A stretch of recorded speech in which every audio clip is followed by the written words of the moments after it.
Hey guys, Noel here, and it is Saturday night, and while the family is asleep, I thought it would be fun for us to do a live stream on the Noel ComiX YouTube channel. I can't stream too late because tomorrow is Santino's First Communion, which is a super big deal and is super awesome. But you know, it's been like what, like 2 weeks since we've done a stream. You know, it's just that's hard to stream sometimes, you know, when you got 2 kids and you got a job and you're just tired all the time because you've got 2 kids and a job, and then you're trying to, you know, you're exercising, lifting weights, and you're boxing and doing jujitsu and running, and you got 2 kids and you got a job and you're like, you know, in your 40s, you know, despite the fact that I don't think 40 is old. You know, I think, you know, like AJ Styles is like pushing 50 and that dude's a freak. You know, Tom Brady, you know, I consider myself the Tom Brady of live streamers, you know, right on. So, you know, I just figured I'd spend some time with friends. So, right on. I've got my wife's laptop in the corner here because I can't use my Chromebook because I left my charger at school. So, you know, I'm just seeing what's going on in the off-screen chat, and, you know, seeing myself on camera. We're looking stunning and brave. So good times. So, yeah, I don't know. I don't know what to start talking about, people. I guess we can start talking about X-Men 97, which has been good overall. I gotta tell you, my biggest surprise is how not bad X-Men 97 has been. It's not perfect. It's not like the greatest thing ever, but it's definitely a good X-Men cartoon that understands the comic books, and then sometimes I think tells the comic book stories more elegantly than the comic books, which were, I mean, there were a lot of comic books. They're spread out over time, you know.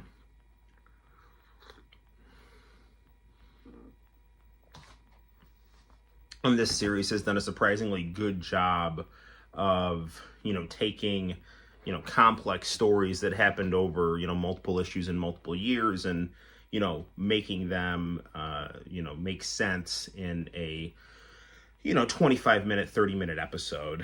My problem with X-Men 97, and I've said it before, is just shoehorning the woke politics for the sake of doing it. It doesn't come off as natural, and it just comes off as kind of like awkward. But, you know, to the extent that they lean into the stories of the comic books, you know, that overshadows the kind of shoehorned preachiness.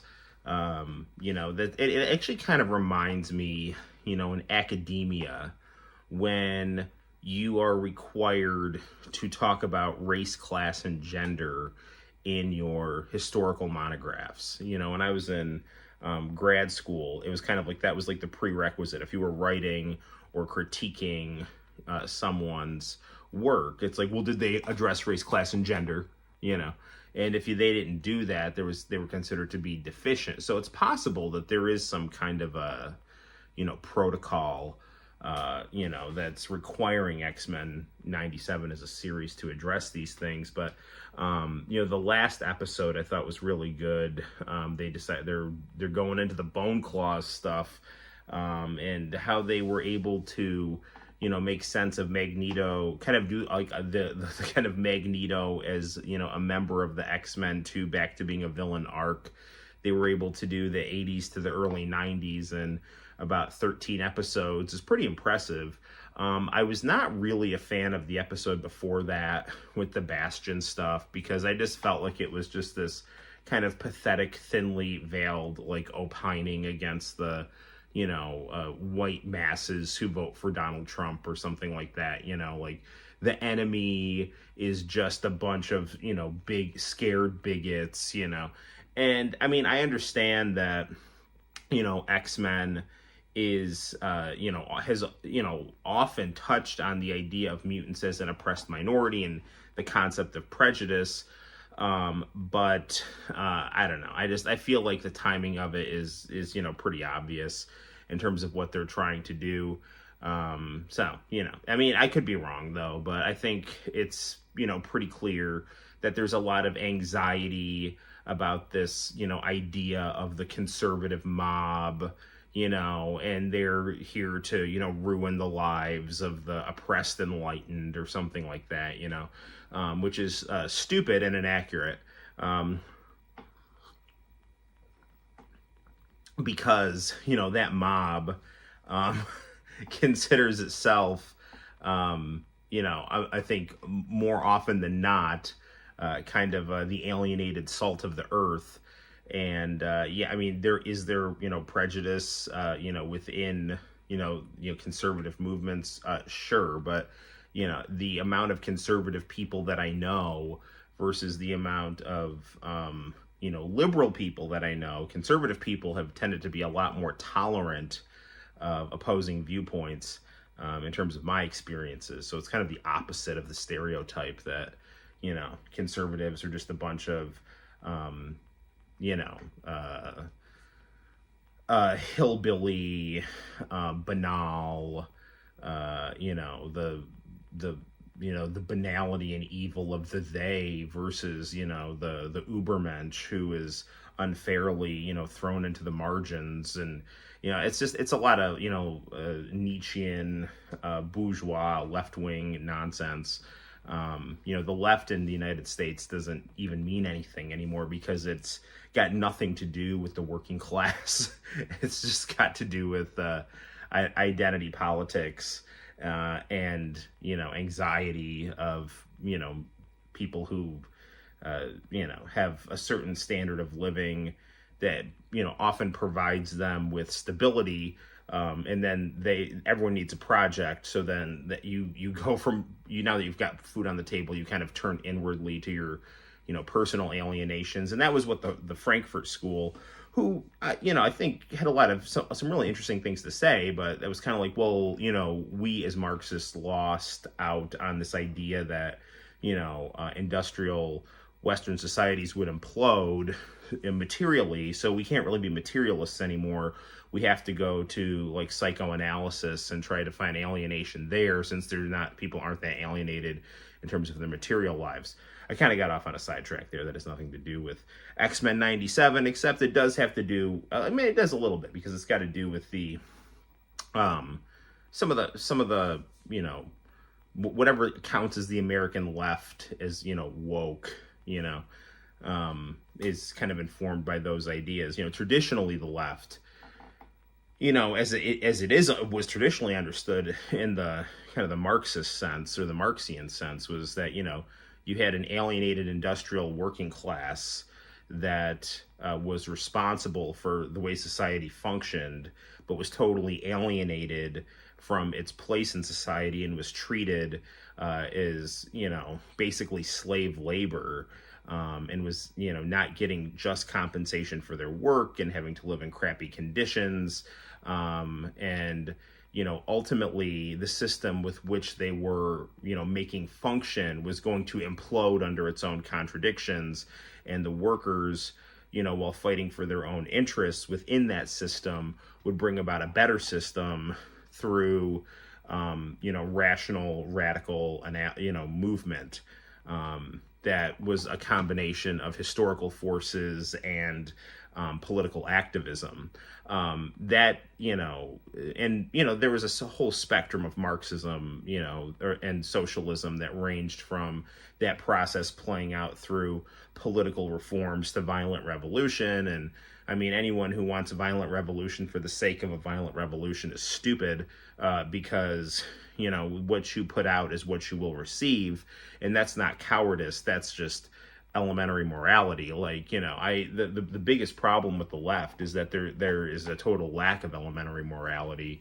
It's just, for me and my friends, we can do whatever we want, but for you, screw you. And it's just, it's just this really babyish idea that, you know, I can do whatever I want, and my friends can do whatever I want as long as it benefits us, because everything is, and this here veers into Nietzsche, you know, because there's no God, you know, the will is everything, and it just creates a kind of a cancerous mentality where you have out of control cell division. And out of control cell division is cancer. It destroys the body. It destroys the order of the body and the function of the body and the harmony of the body. And when people just start acting willfully and doing whatever they want, it destroys social orders and human relations. And that's a large extent of what we're, you know, observing now in terms of the decline of American society, in addition to the fact that, you know, we're just doing a lot of stupid imperial overreach and being bad global stewards. But anyway, back to X-Men 97. I thought the idea of, you know, Bastion being this, like, you know, vanguard for, you know, the white mob was, you know, I thought kind of off-putting, because, like, again, I think they're the alienated conservatives and alienated liberals have way more in common than they do not, and you know, trying to kind of create this narrative that you know, that we have more against each other than in common, I think is not particularly helpful. But it goes with the ideology of the elite. So anyway, but the second episode, I don't know, but so, like, to the extent that these themes kind of pop up in X-Men 97, I find that annoying. But to the extent that they really kind of hammer down on the comic book lore and execute that in kind of a way that a Japanese anime would, you know, tell a faithful adaptation of a manga, but with, at least within the spirit. And in this, in X-Men 97, they're doing a faithful, or at least spiritually accurate representation of the comic books from the 80s and 90s, veering a little bit into the 2000s. I think it's been really, really good at that. And they've, the last episode, they started wearing their 80s uniforms, which I thought was like a really cool thing, because I actually did not like the redesigns that they did to the Jim Lee uniforms. I thought they looked stupid. They, you know, got rid of some of the sexiness of the girl costumes. And, you know, now they're just like, you know what, we're just going to put you in the 80s costumes. And they have accurately done the 80s costumes. They're not screwing with them. You know, they're not getting rid of, like, the high-cut underpants on the girls. They're, you know, now it's like Jean Grey's just wearing her green miniskirt. Storm's wearing her, she doesn't have her weird, like her mohawk is cool. Her Jim Lee white outfit is cool, but they don't go together. So now she's just got her long hair in her 80s outfit, and it's fine, you know, so that's good. And yeah, so I think they did a really good job of, you know, showing Wolverine, at the end of the last episode. They started ripping his adamantium out. You know, he stabs Magneto. And, you know, the way that I always understood how Wolverine and Magneto worked was that adamantium is a hard metal for Magneto to control. So he's got to really be angry and in the zone to be able to, you know, control it properly. And that's why, you know, Wolverine, a lot of the time, because of his exceptional fighting abilities, you know, is able to kind of get in on Magneto and things like that. Yeah, that's how I've always kind of interpreted it. So we'll see where it goes. But I gotta tell you, despite the shoehorning of, well, you know, quote unquote woke politics into the show, sometimes appropriately, sometimes, you know, just awkwardly and annoyingly, X-Men 97 has been a really, really, really pleasant surprise.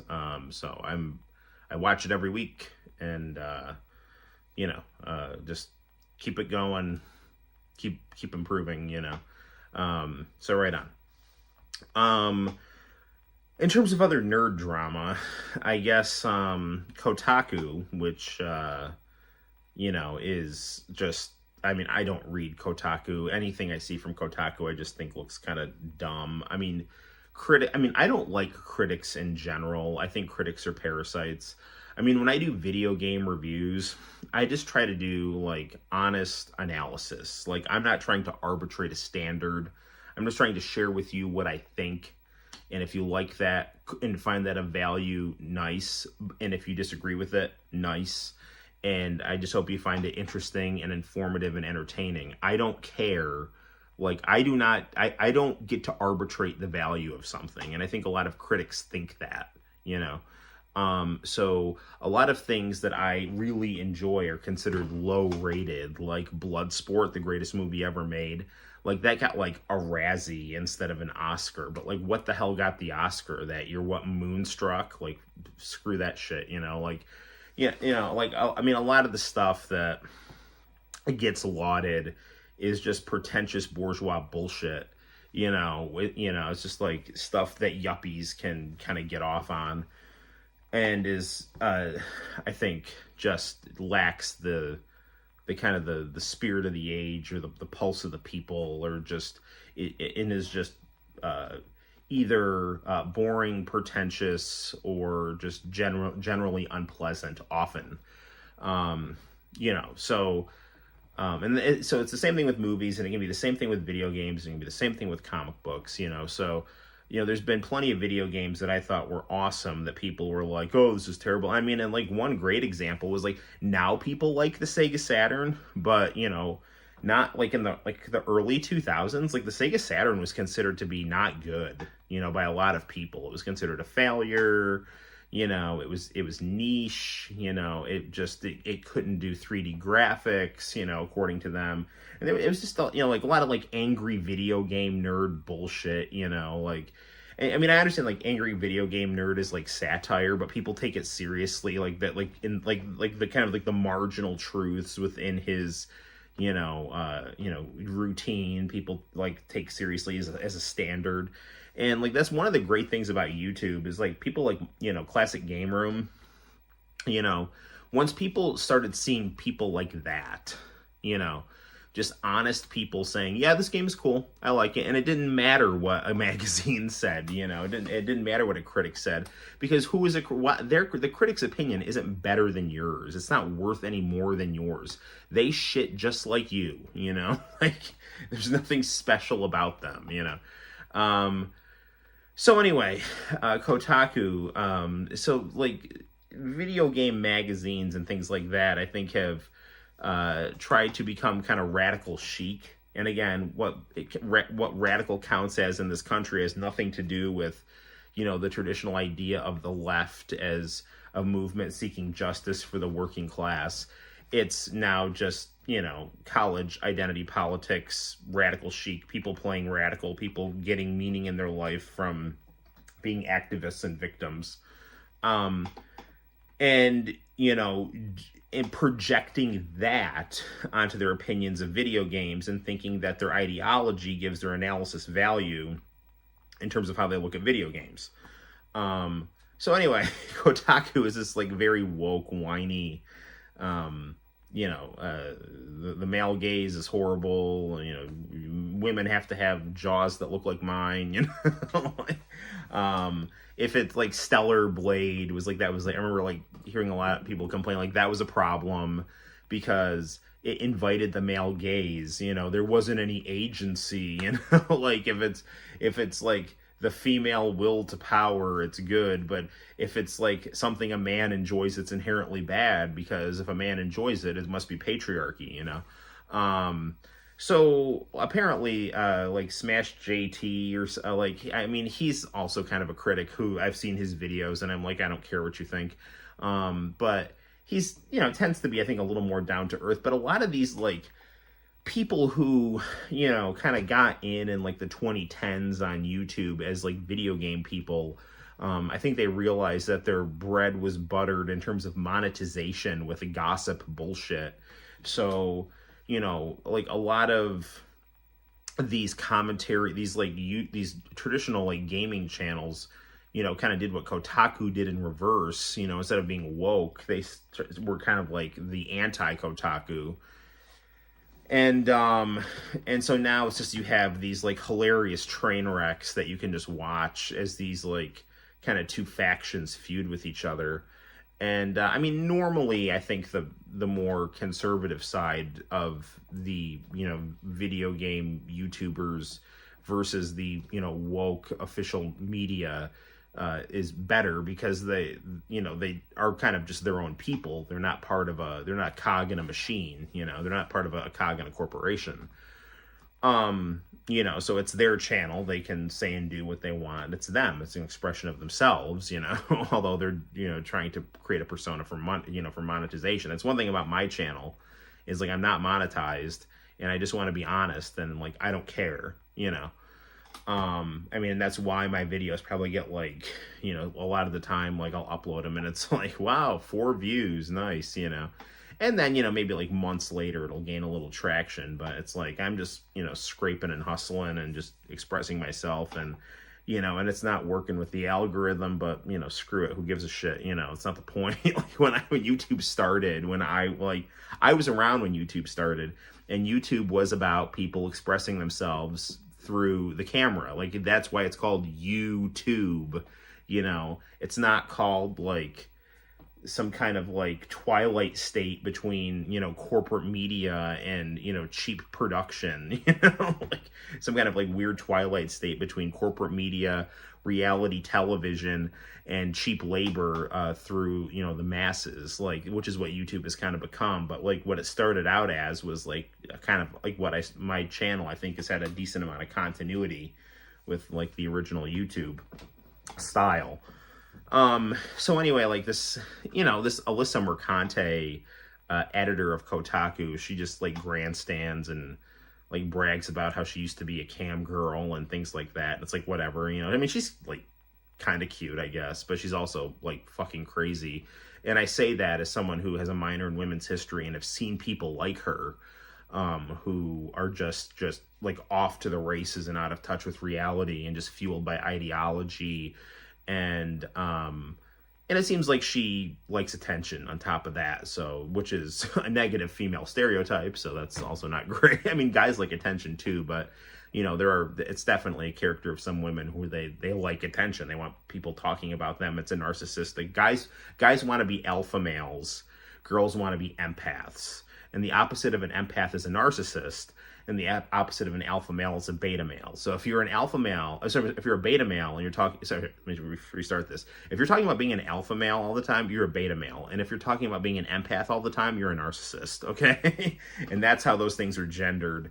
The alpha male, beta male thing is a male thing, and the empath narcissist thing is a female thing more often than not. You know, there's gray areas, but that's usually how it goes. So anyway, so this girl, you know, she draws a lot of ire from commentary YouTube, and she apparently got in some pissing contests with Smash JT, because I guess he's like, we need to close Kotaku down because it doesn't do anything good. And then he just retweeted something from someone who I guess like made like, I don't know, beat up or killed Alyssa Mercante avatar in a video game or something. And she's like, this is literally death threats or something. And I guess Smash JT was like, oh, sorry, I didn't realize that. Although people, I mean, I think she's probably exaggerating anyway, but the funny thing is like, she went and like started like messaging his wife. And she's like, do you know that your husband is doing this, this, this? And it's like, what are you doing? Like, I mean, I don't know. It's just like really stupid, unhinged behavior. Just, I mean, and the thing is like these commentary YouTubers will then, after like, you know, doing these kind of like quasi harassment campaigns where it's like all they'll do is talk about these people who invite the criticism more often than not, you know. But it's like, you'll see it. I mean, I remember like, you know, there was this girl named like Lucy Liu or something, and like the Quartering and Tipster would like not shut up about her because they had some kind of like hate boner for her because she was a pretty girl doing sloppy content. And it's just like they literally just did nothing but talk about this girl and talk to people who didn't like her, and like, you know, and it's like, yeah, it's like you're, or like the guy who did the that kind of like soft looking dude who went after Sniper Wolf, and he had a channel like that was making fun of Sniper Wolf's like kind of crappy commentary style. And then Sniper Wolf like showed up outside of his house during a live stream, and he's like, "Oh, how dare you?" You know, it's like, dude, it's like if you talk shit about people, they're gonna clap back at you, you know. And these, you know, these commentary YouTubers think that they can just like talk shit about these people, act tough, and then when they like throw hissy fits back at them, then they want to all of a sudden say that they're the victim. It's like, no, you're both assholes. It's just like, you know, you have like bourgeois, liberal, crazy, woke assholes that are like part of a corporate entity. And then you have just like, these like commentary YouTubers who are like chasing sub counts and venting their frustration and alienation, and merging that with like taking these figures that you find annoying and publicly berating them constantly, which then becomes a form of harassment. And it's just like stupid all around, which is why YouTube is such shit right now in a lot of ways. I mean, it's entertaining to watch these train wrecks, but it's not like, it's not like enjoyable. Like the like enjoyable YouTube to me is like when Basement Brothers like uploads a video. Like they just uploaded a video on the PC-98 Snatcher and did a review of it, or just like somebody does some kind of like cool commentary on stuff. Who's like really funny is a Retro Bird. I've been watching a lot of his videos, and he's like, he'll just do things like make jokes about CRT TVs while telling you which one is the best, things like that. I've actually been watching a lot of like Chad Warden things. I just did a Let's Draw of Chad Warden. And I mean, he was a quote unquote troll, but he was like a satire performer, just like, like playing this role of, and not even making fun of it. Just like, I don't know, doing this kind of absurd persona that was designed to both entertain and annoy, so, and it was just like, that was just some dude in his camera, so, I've been going through old computers. I'm trying to find this Final Fantasy 13 review I did back in like, I don't know, it must have been like 2011, 2012, something like that. And I think it was actually on the old YouTube channel I had that I don't even remember the name of, honestly. It was like before Noel ComiX, I had another YouTube channel that didn't have that many videos on it, but it did have some videos on it. And I want to say I think that Final Fantasy 13 review was on there. And then I closed that channel down in like 2011 or something, or 2012. And then I started the Noel ComiX YouTube channel, actually on my mom's birthday in 2012. Because I wanted just to, have it just be better, I guess, have better artwork, better commentary, things like that. But at the same time, it's like now I'm like thinking back about like early YouTube and things like that, and wanting to find older stuff of mine that I think is, of value, and preserve it and continue it, on the channel. So, I've been finding a lot of, webcam drawing videos that I did, back in 2011. Some of those I would like upload to Facebook. And so the drawings that I think came out, good, or good enough, I've been uploading. And I would like to start doing some more drawing videos, because I do like doing those. And I used to do those a lot on Facebook just for my friends. And I think that would be a cool thing to beef up the content of that on the channel. So, my Roku in here died. So I have my PS4 on the, the Trinitron here. And the PS5 is on the 50-inch, and I've got my PlayStation Mini on the white Trinitron VGA, and then I just got a bunch of my old consoles on the SCART there. So I have been kind of dabbling in Mortal Kombat 2 Unlimited on the Super Console X. It's a little late, so I don't know if I really want to get into Final Fantasy VII Rebirth. I haven't had time to sit down and play that game, or when I have had time, I've just been doing like stupid shit, like digging through old computers. You know what else I've been doing, and you'll see this on the channel. I've been finding old artwork of mine, and I've been like tracing over it and improving it, like digitally. So like, I found this really old weird sketch I did of Vegeta in a Japanese swimsuit model. This was like done in like 2004 or 5 or something. And I don't know, it was just this sketch, and I like colored it with highlighter or something, and I found it on an old hard drive. I'm like, because I think it was like from my art school sketchbook, and they were just like sketch stuff, so I did. And so what I did was like I traced over it in a new layer. I added a lot of like color and tone and fixed the proportions and things like that, So I'll do like an upload of that. And another one I just did, I found an old picture I drew of Nicole Eggert from Charles in Charge.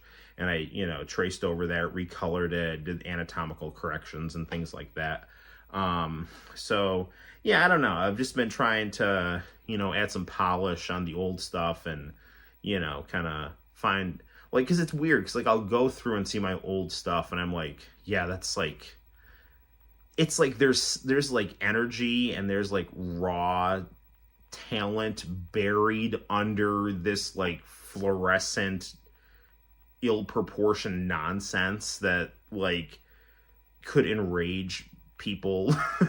Like, what is this shit, I just, for giggles, I punched in my old pen name Kyoko Izumi like in Google, and like nothing comes up except for this one thread I like did. Like, I ended up posting on like Daizenshu EX, this crudely drawn Dragon Ball manga that is kind of interesting, but like, see, the thing is, like, I started like posting on the message boards of Sudome's studio projects, and they just like were like, dude, your anatomy sucks, it's terrible, you draw too much like Akira Toriyama, you suck, blah blah blah. And I was like, so then I started like doing like really weird experimentations with anatomy, and like looking at like just random cartoon books and just like really like just kind of crudely trying to like piece things together, while at the same time I was taking like art classes at SUNY Cortland. So, some stuff I was doing like looked good, and then other stuff I was doing like was like, what the hell is this, And people on the internet are just assholes anyway. So I did this like really weird Dragon Ball comic where like it was the future and Goku Jr. was like evil, and like Vidal was like trying to turn to a life of crime out of desperation, and she tried to like fight she tried to like Goku Jr. robbed a bank, and then like Vidal was like trying to fight him, and then he like almost killed her, and then like Gohan came in. And then, like, it just turned into this, like, weird... I was watching a lot of B movies at the time, so people were just, like, spitting blood, and it was, like, really, like, oddly or ill-proportioned, and then,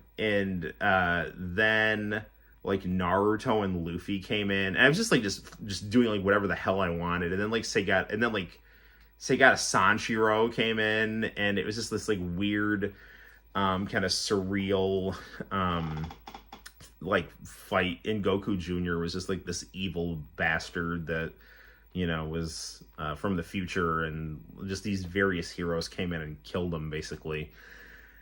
And the people on Daizenshu EX was like, this is like the worst fucking shit I've ever seen.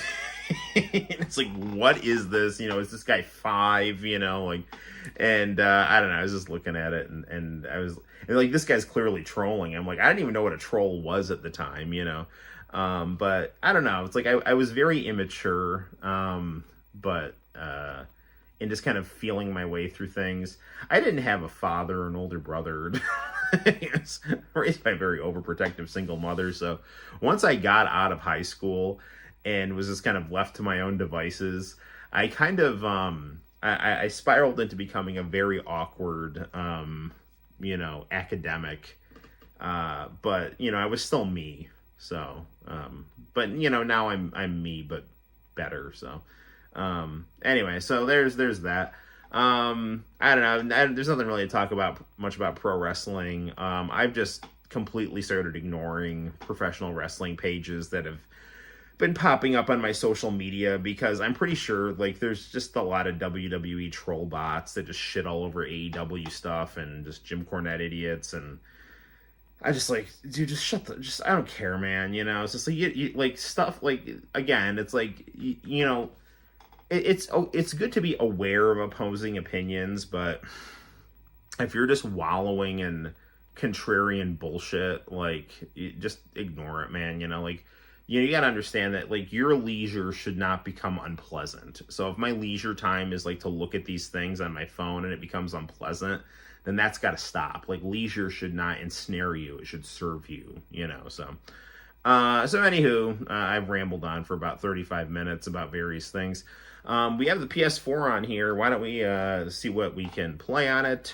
And looks like we got a few people watching, but the chat, it's empty, which is fine. So you can all probably be falling asleep to my lunacy. So, all right, here we go. We got a PS4 on a CRT. Oh, look, it's K-Dash.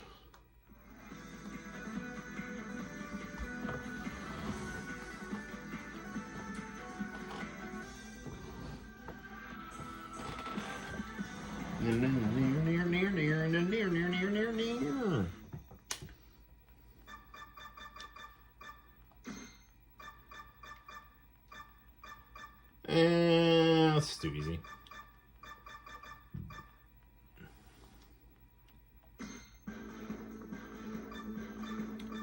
I always like to be the Art of Fighting team because you can be Dan as your tag character.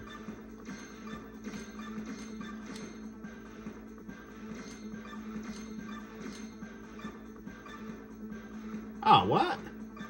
Oh, Takuma's the tag character? I messed that up, sorry. Whatever. There's like another Robert who is Dan.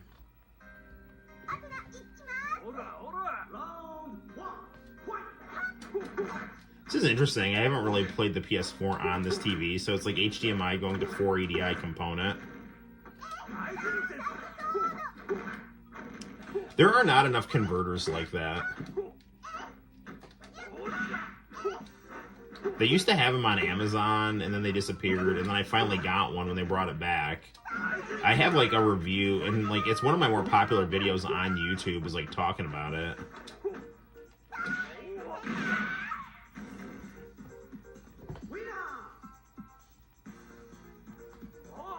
Os.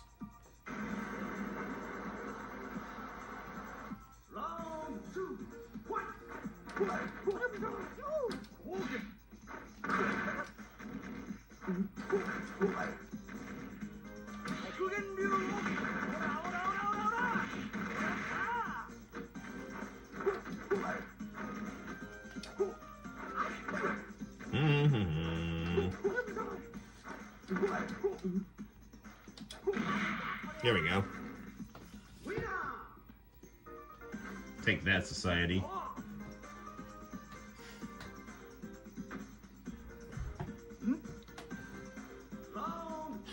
Lone 3.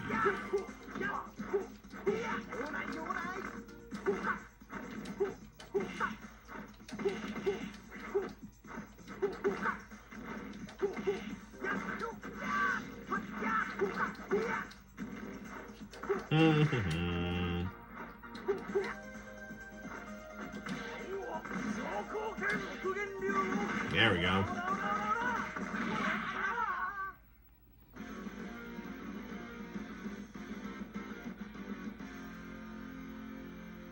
Yeah. Take that. Okay. Rio, Takuma, King, and there's Dan. And also known as another Robert.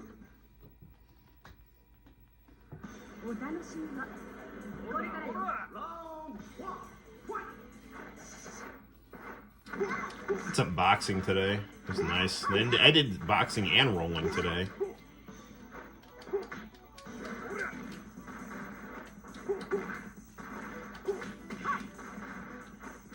International channel, when he sees this, will be pleased to know, as I was going through my old computers, I actually found the comic book of I found the scans of the manga I did about the Extends infomercial. Like, we watched the video that I uploaded of that on a VHS tape, and I actually found the pages. I found the actual one that I mailed to Tokyo Pop. It was my last entry to the Tokyo Pop Rising Stars of Manga.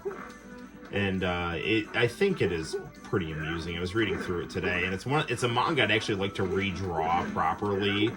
Except, like, as a teacher, it's like can't. I'm afraid I would get in trouble.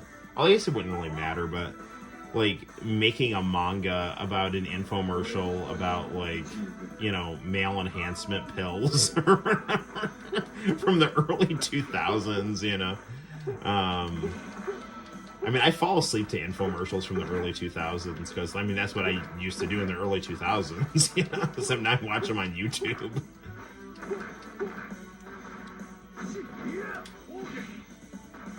I love Kate Ash. She's a really cool character. But Rio's my guy.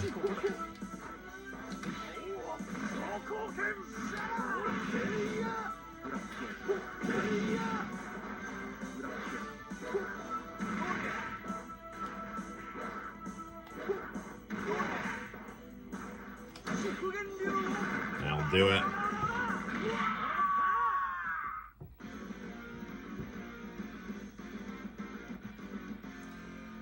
Should I, maybe move the... Are you guys good with the camera the way that it is? Or would you like me to, you know, get a little bit of a tighter shot here?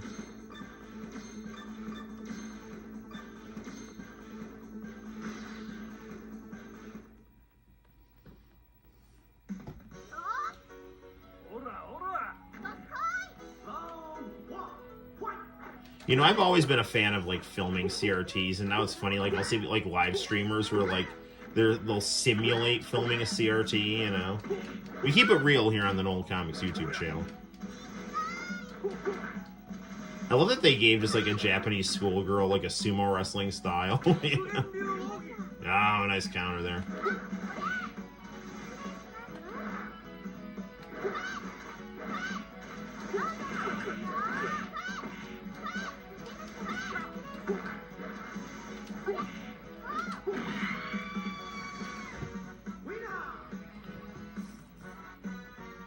Os. My.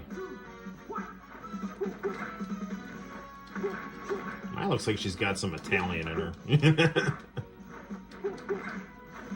I mean, you can find Japanese girls with figures like that, but they're not that common, you know, so... I'm guessing some Italian merchant went in and, you know, married, you know, kind of... back in the day, contributed his DNA to the Shinranui bloodline.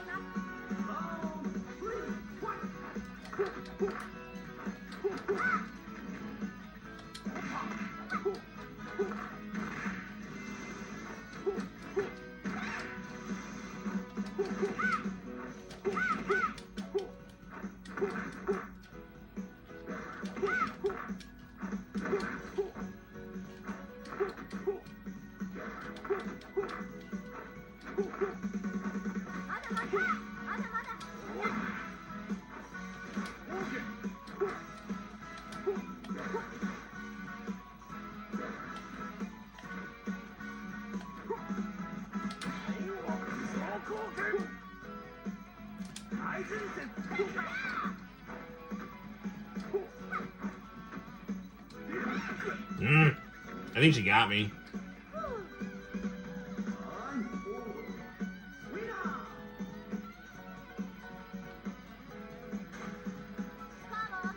Come on, baby.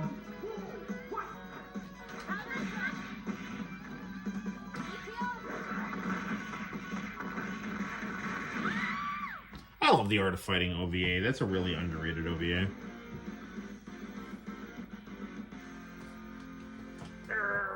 Reaching for my coffee.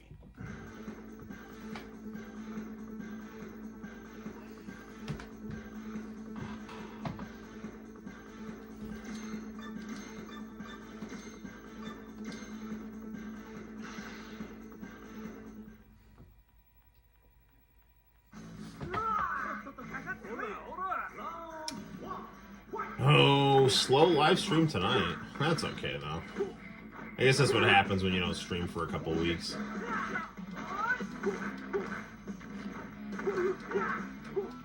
Well, hopefully you guys will watch the rerun, you know. Maybe some of my West Coast crew will show up at some point. It's not late for them, you know. But, you know, I really can't stream that late. Because, again, Santino is getting his first communion tomorrow, so...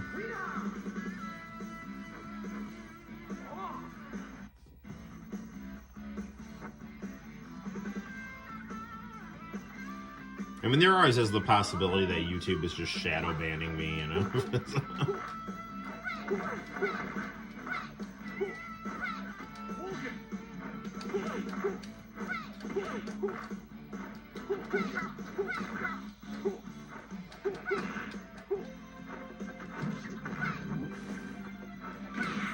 Oh, man. Wasn't paying attention there.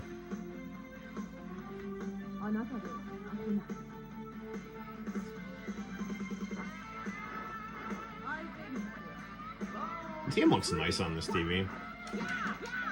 Come on, baby.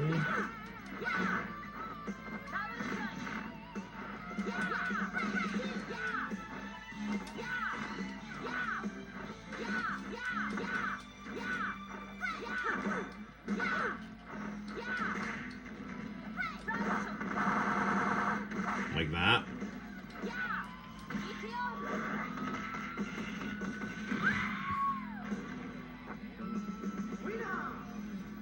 There we go.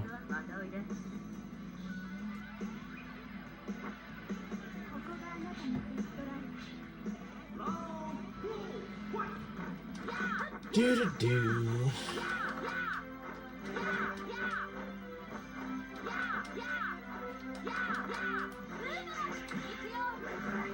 Oh, nice counter by Whip there.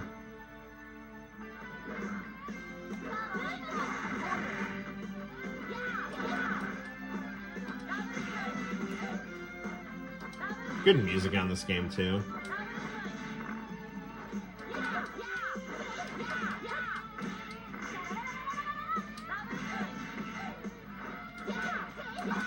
Oof.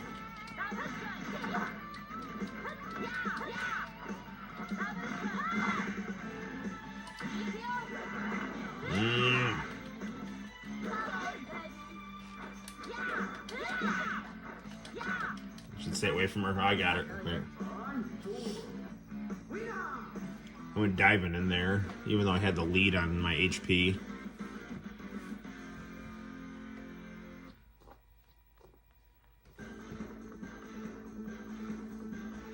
Maybe I'll scoot that in just a little bit here. A tighter angle there.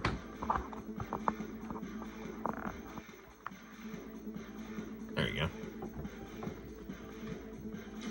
Different CRT aesthetics. Get the tighter shot.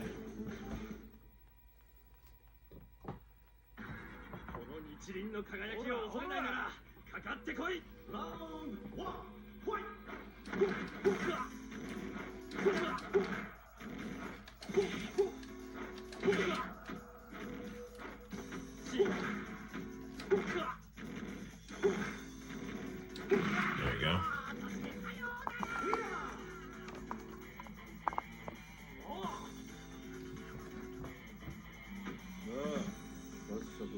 And this guy's cool.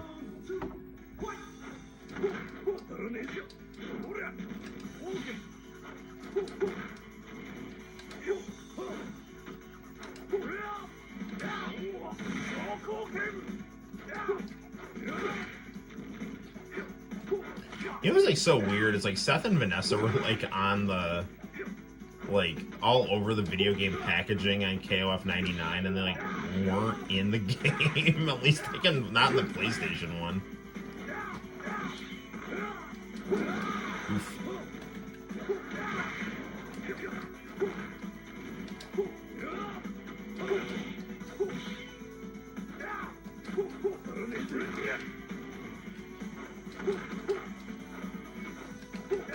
Yeah, I had to go for it.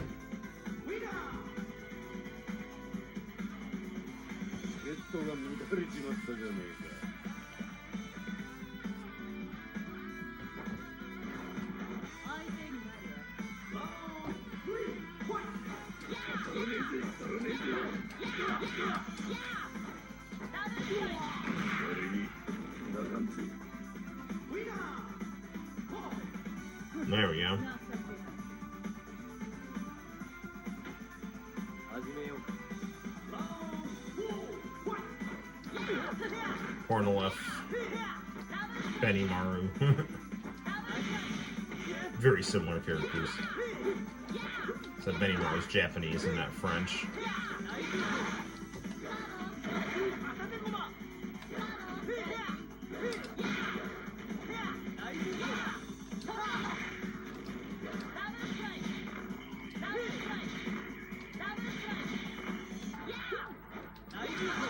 Oof.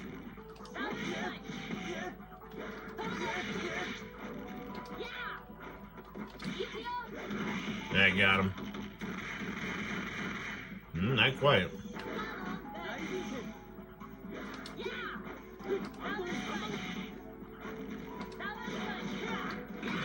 That did it.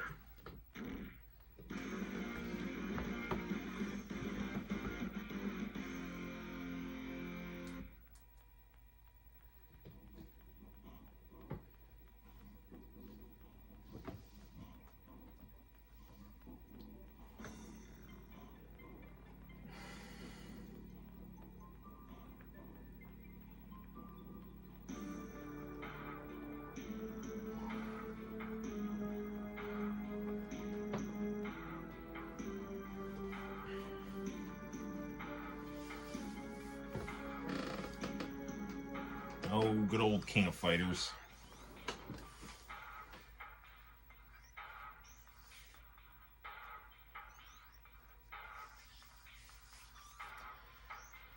There's always some awkward conspiracy involving KO clones in the military.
Ooh, nice counter. Ooh, also nice counter.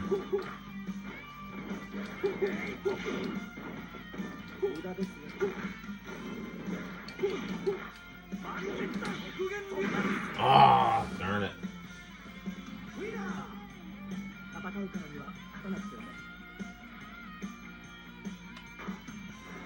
Come on, baby.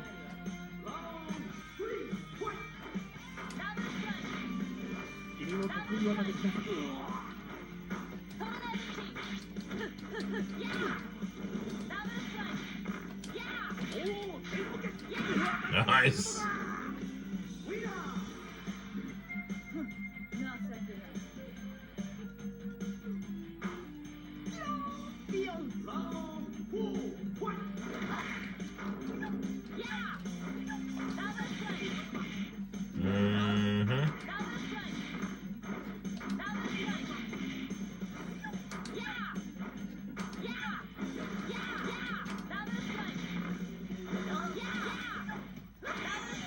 I wish there was like some way for like CRTs to better display the text on HD games, because like, you know, that really is the only problem with playing a CRT on these newer consoles. Like, if you're gonna play like newer games, text on it comes off as like way too small.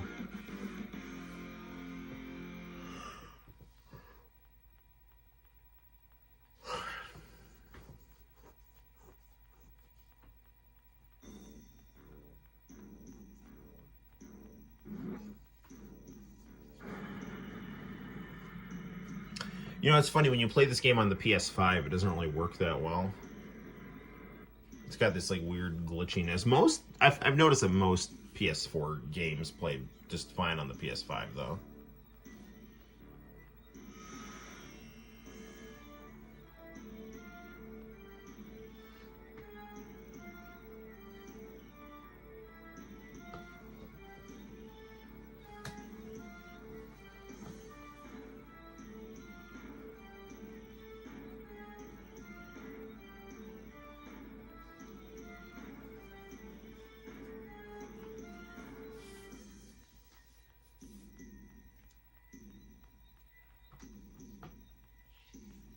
You simp.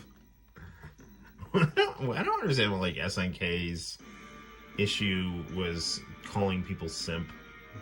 Like it was just like they constantly said that in their video games.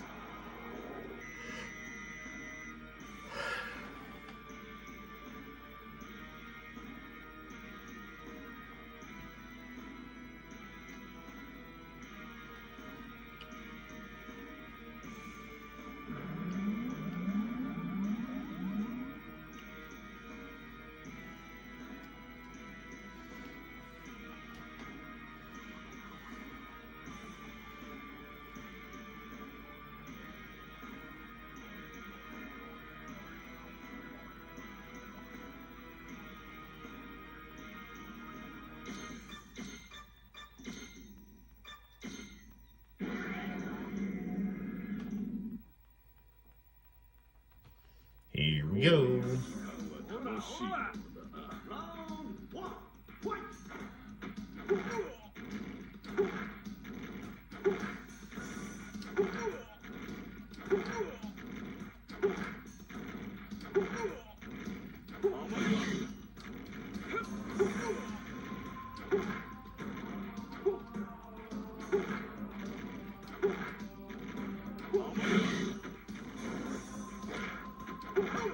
Keep it simple.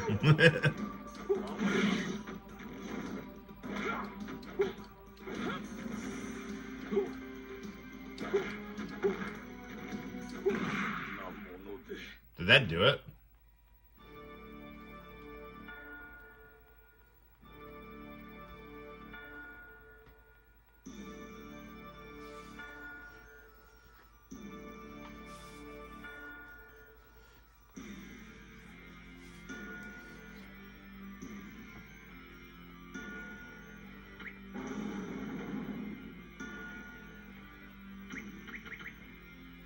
Curses, what is this?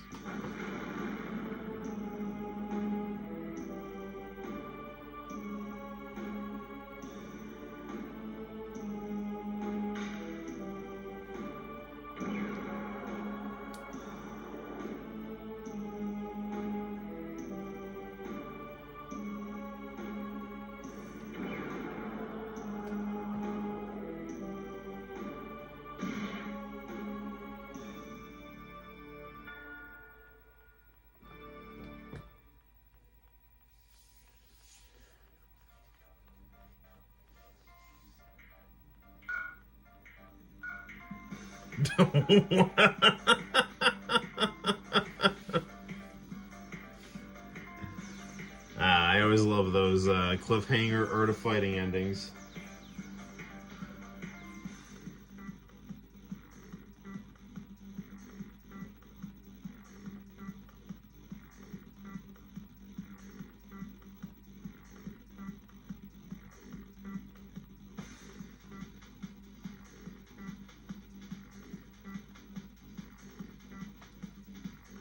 Hey, we didn't lose it all. Good stuff.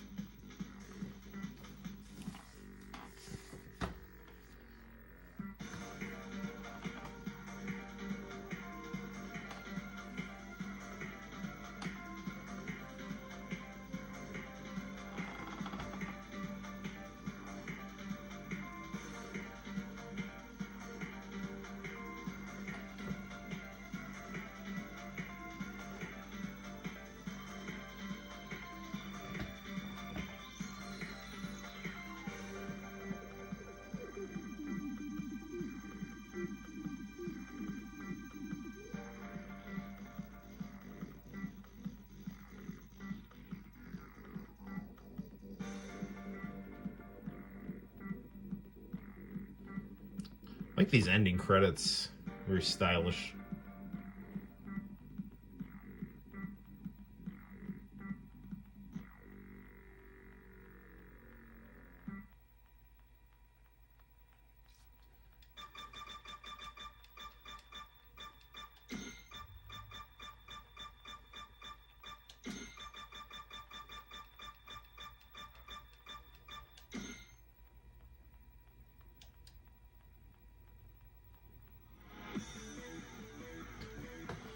Alright, I always love the opening of this game.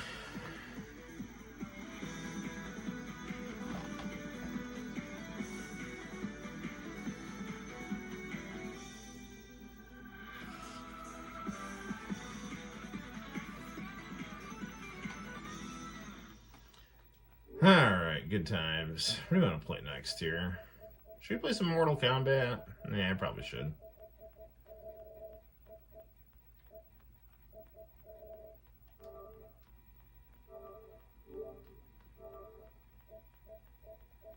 Just looking at the games we got on here.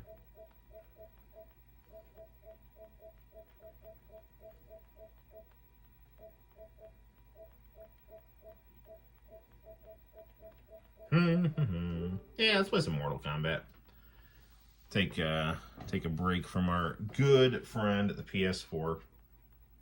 You've served us well, old friend, but now we must turn you off. Okay. Okie dokie.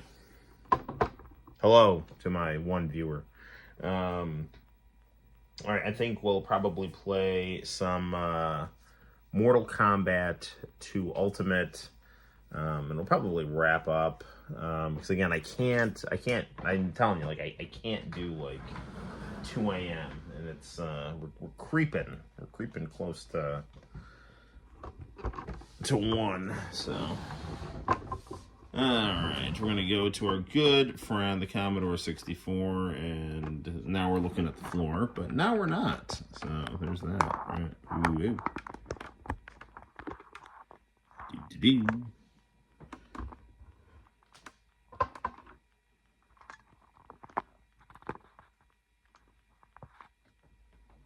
Okay.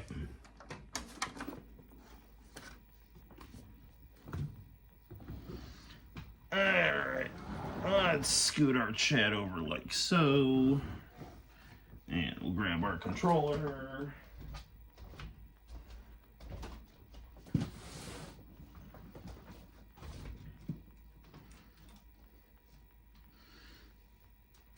I've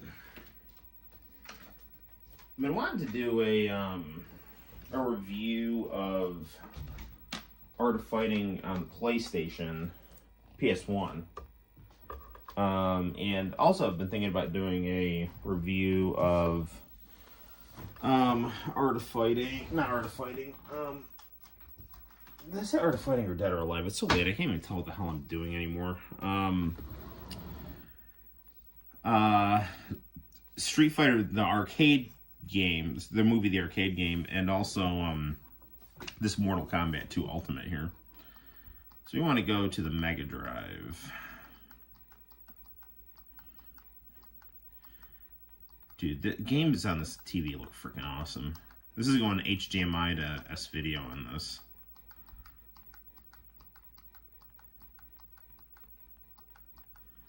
The Mega Drive is where we're at here. That's what we want.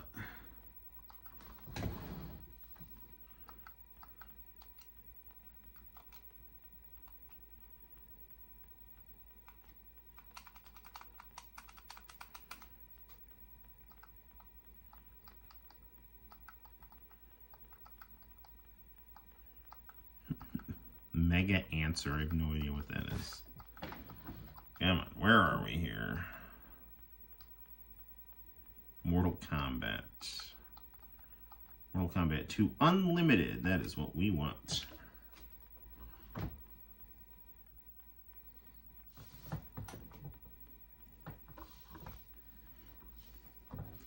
This is probably the best version of Mortal Kombat 2.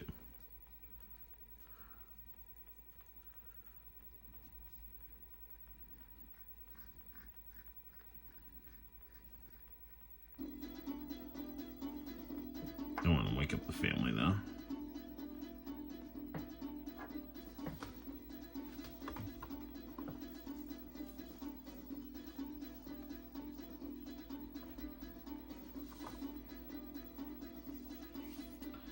So, like, you know, this is what Mortal Kombat 2 would have been like on the Sega Genesis had it, you know, been more effort had been put into it, you know.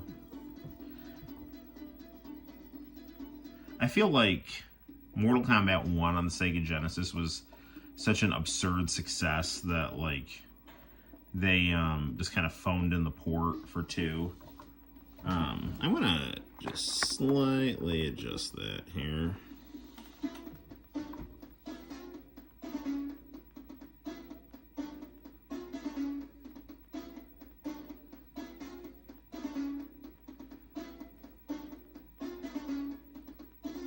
Alright, there we go.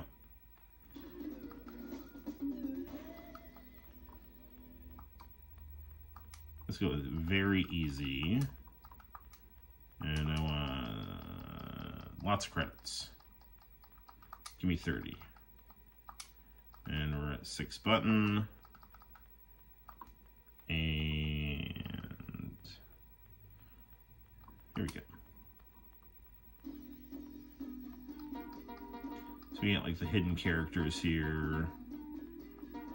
Noob Saibot. Let's be Noob Saibot. Should be Smoke. No, we don't have any choice. We're gonna be Smoke.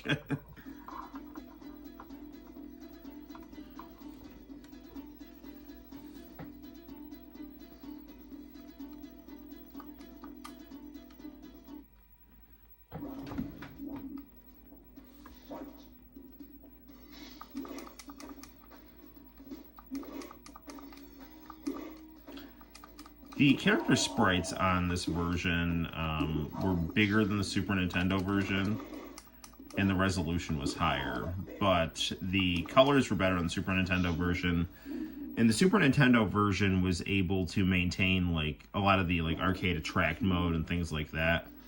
But the gameplay on the Genesis is always, I felt, snappier. And now we have all the cool arcade stuff and the snappy, smooth graphics. Genesis game and Genesis gameplay, and Genesis always had better music, I feel like.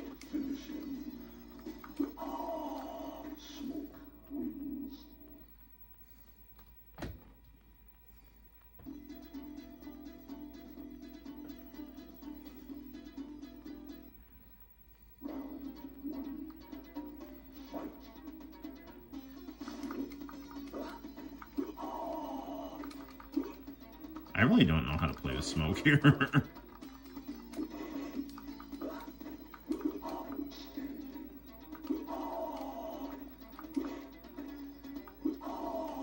I'm just using my knowledge of Mortal Kombat gameplay. It's punches and kicks. I don't know Smoke's special moves.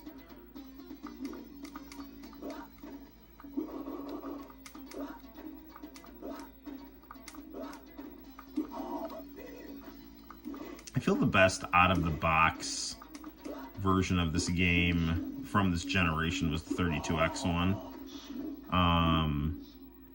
I've got a ROM of the Japanese PlayStation one, which is good, but this is the best version of Mortal Kombat 2.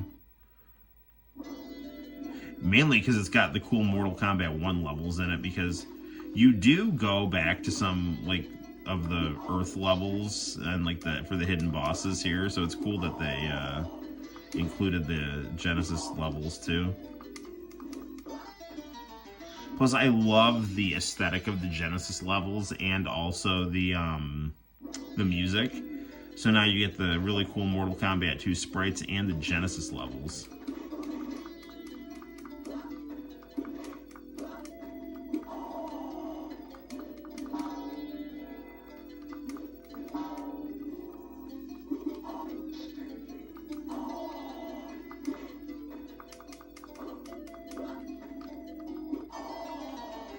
I don't know any Smoke's finished moves.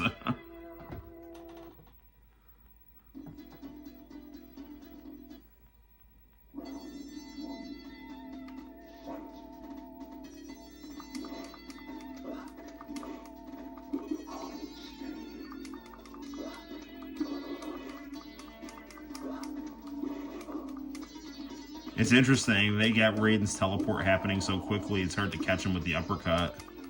Usually there was more of a time delay in the original Mortal Kombat 1, where when he was like when he was kind of reforming out of lightning, you could uppercut him pretty easily.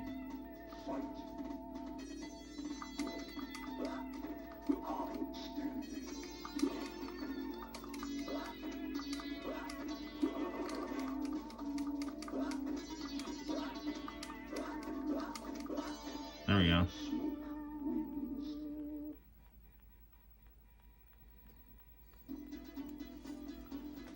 Katana.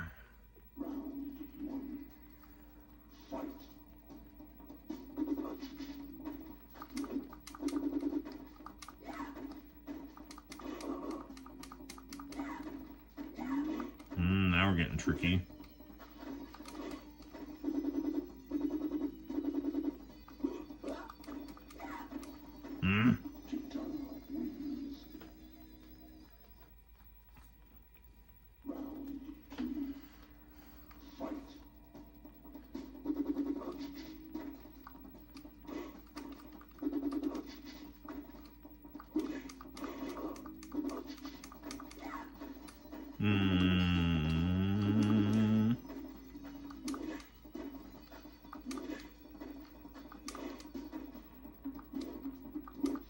Oh, man.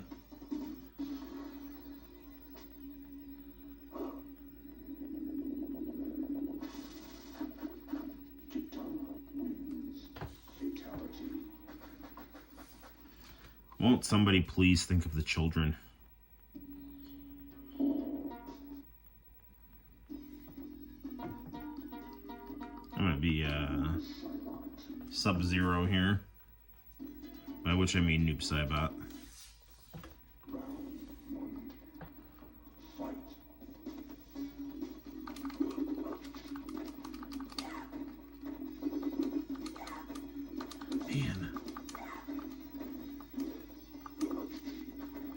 Man, her throw is super annoying here. Yeah, that sucked.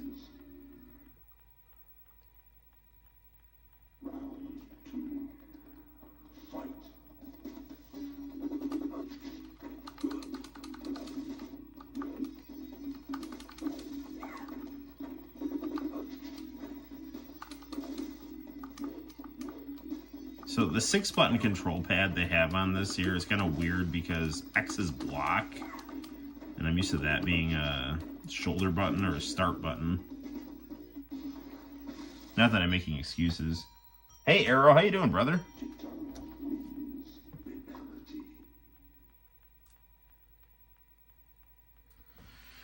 Arrow didn't get the notification. I am shocked. We beat King of Fighters 2000, and I talked for a half an hour about just various things, and that's pretty much it.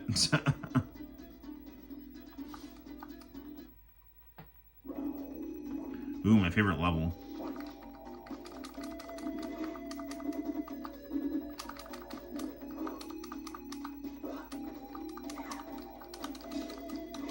Damn it. Dude. Been doing a lot of chilling tonight. Nice. Well, I'm glad you're here, brother.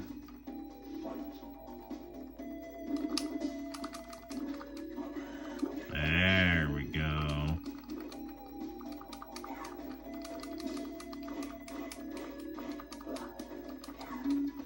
Man, I cannot get anything going on her.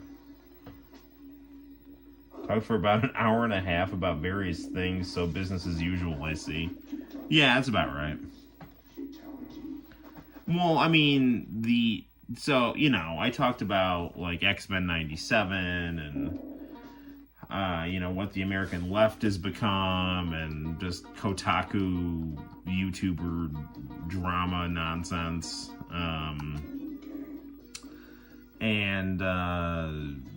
You know, little pro wrestling, little politics, and then just King of Fighters. Ooh, bottom of the pit.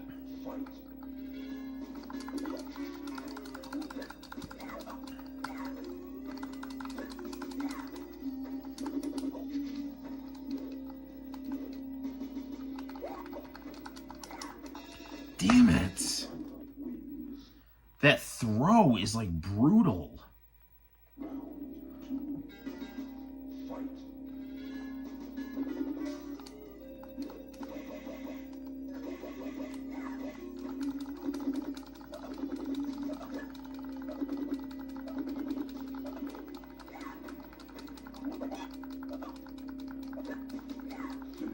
Oh, darn it. I'm on the verge of just like getting Kentaro and seeing if I can just knock her out with him. Yeah, what the hell? Let's give it a try. Santino likes to be Kentaro on this. Just beats the shit out of everyone with him.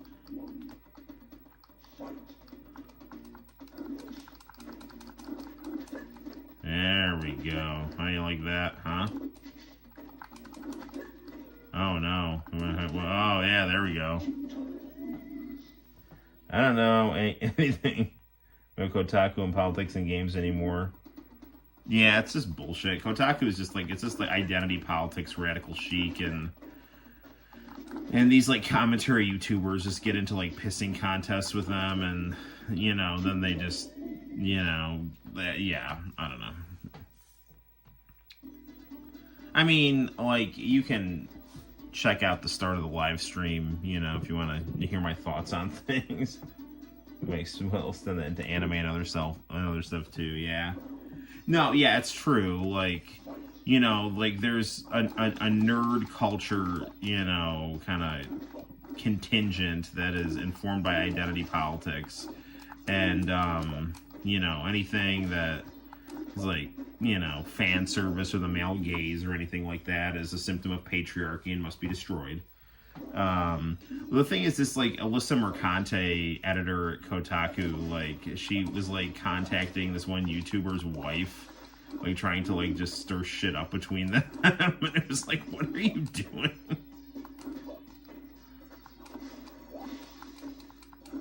There we go.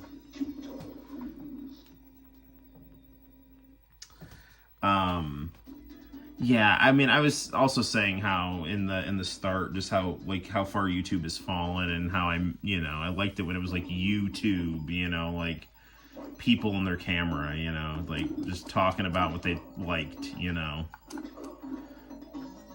And that's what I strive to have my channel be as best as it can be, you know.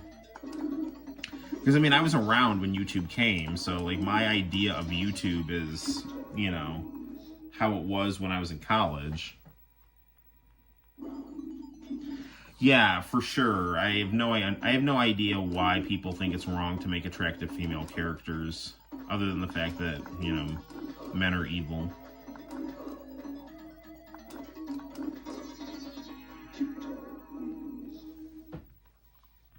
And I mean, these people, like, you know, it's like these people just want attention, you know, so this is another problem with, like, YouTube and just everything is, like, they need things to just be stupid and controversial, you know, or else no one will pay attention to them. Because they don't honestly have enough talent to hold anyone else's attention. Yeah, I know. Yeah, I mean, it's funny, like, it's one thing I really don't like it when, like, television, like, thinks, like, oh, we have to be real, you know?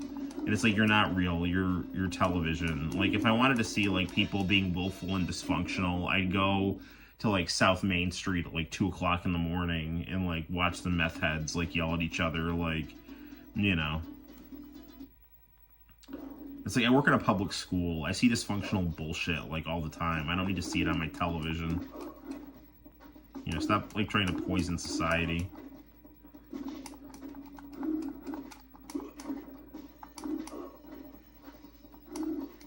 And people who, like, bitch about, like, sitcoms and stuff like that, they're, like, people who, you know, they're just, like, they go, it's so boring to have things, you know?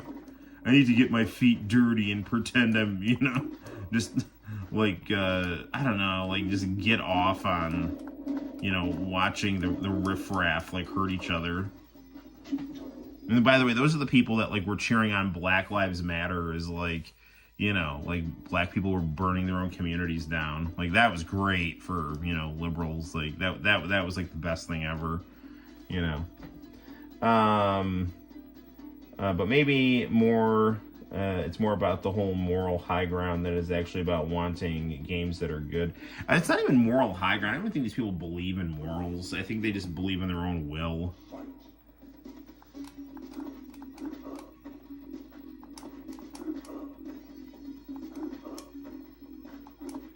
I feel like I'm Hulk Hogan here. Punch and big boot. There we go. Here, no match for Kintaro.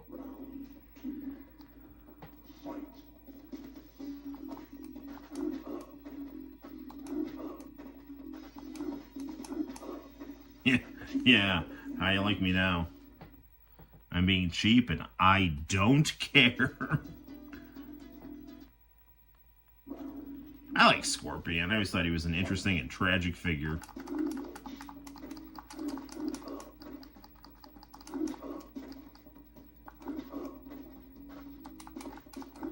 There we go.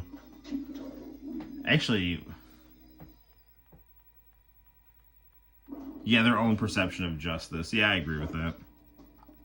Their perception of justice is what I want. If it doesn't happen, it's unjust.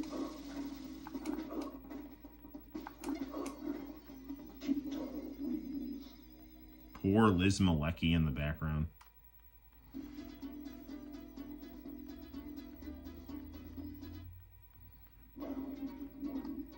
Ooh, that looks cool.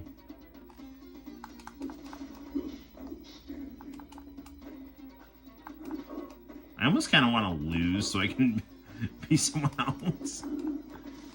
At the same time, I do like the idea of just like beating everyone up with Kintaro. Oh, it's an endurance round here.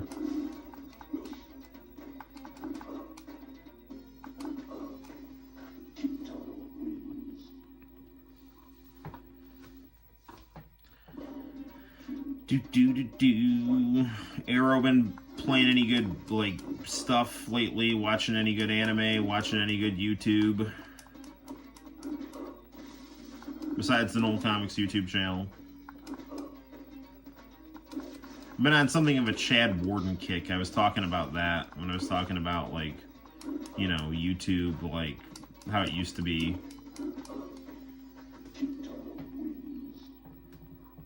Got that PS triple. Oh, Shang Tsung.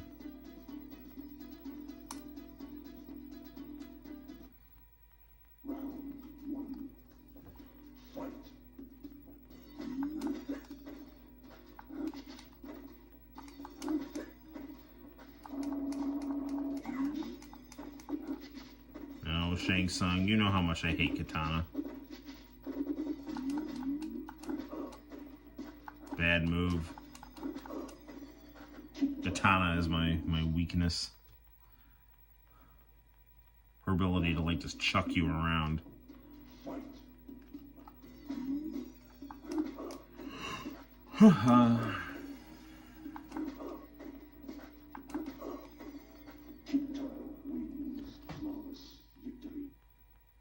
Watching my stepsister enjoy a lot of stuff. That's cool.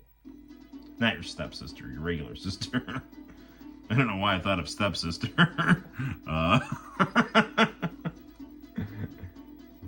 Playing games, drawing things she likes. That's awesome, man.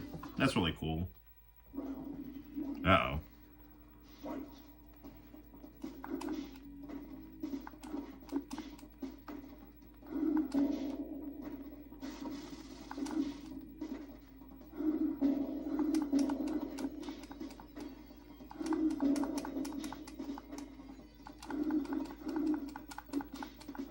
This is interesting here. I've been beaten at my own game here.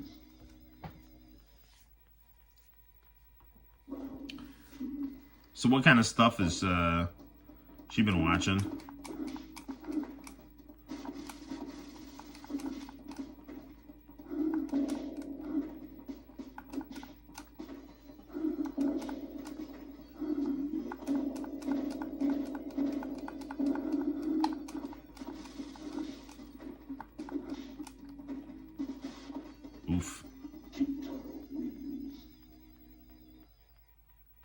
Started having a figure collection. That's cool.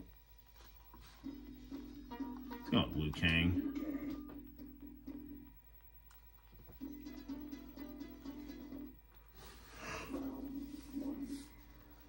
That's awesome, man.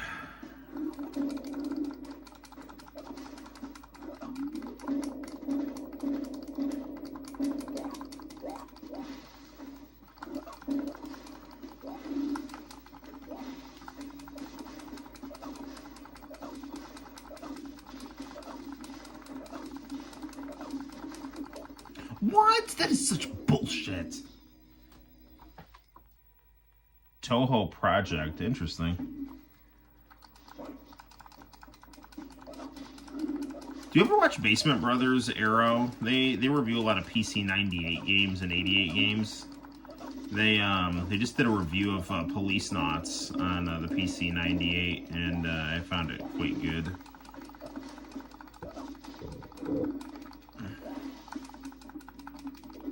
Ah, darn it.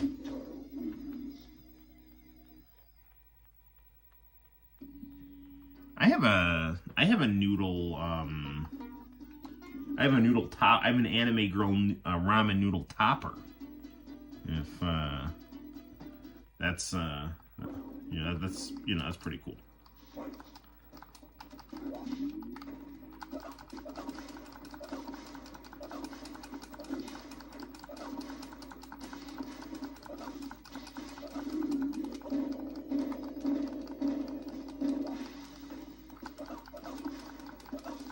Come on, Liu Kang.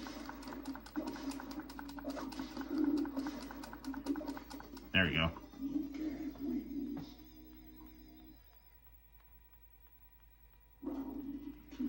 Basement Brothers is awesome. It's so it's seriously, it's like really relaxing reviews of Japanese PC games from the 80s and 90s. Sometimes they mix in Neo Geo in there too. A lot of Falcom stuff. It's a lot of like Nihon Falcom, TGL, stuff.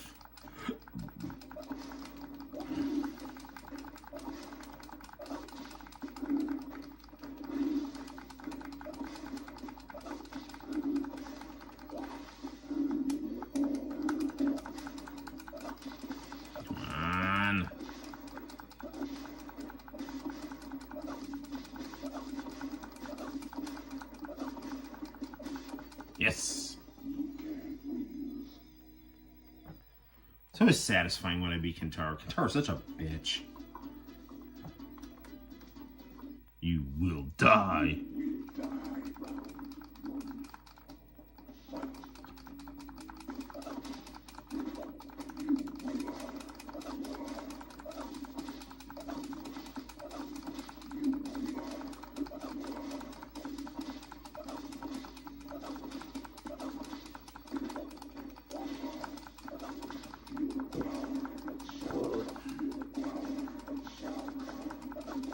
There we go.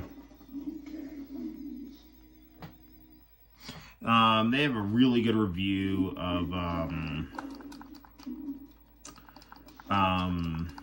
a game called Azteca, which is a very, very early Falcom visual novel. And I highly recommend that video. That's a really good one. FTB is another really good one. He does a great video on Soft Studio Wing. Haha, yes.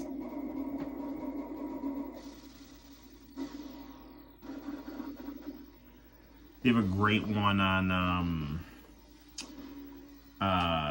Mirrors, the Depeche Mode supernatural horror visual novel. This Shaolin Temple in ruins. Liu Kang journeys into Outworld and enters a tournament and unleashes a fury and all that good stuff. And now he's sitting there paying his respects, folding his arms and looking down in full digitized glory. Ooh, Supreme Demonstration I get for beating the game. That's sweet. We only ever got through Zero, I know, Keisuke Duology when it came to that stuff quite a number of years ago.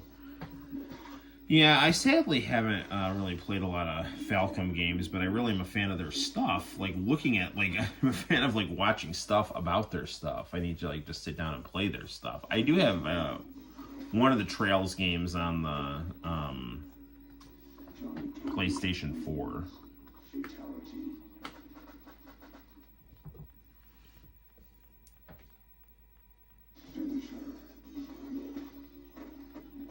Well, that one was quick.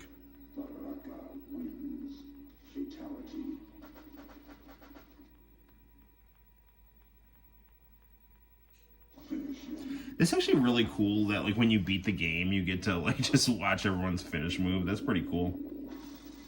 So, Arrow, this is Mortal Kombat 2 Unlimited.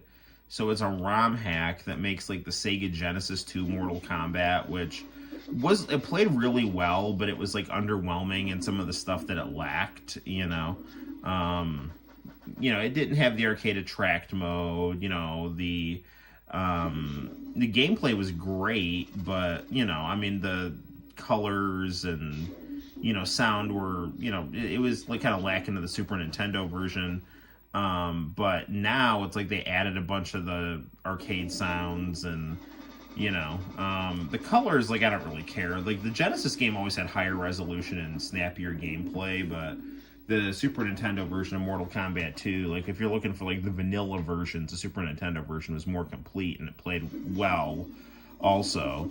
But this is just, it's got everything good about the Genesis version and all the arcade stuff and extra characters and just everything you could want, so. Falcom went unnoticed for quite some time, and not anywhere near Square Enix, but they're getting there. No, I agree, for sure.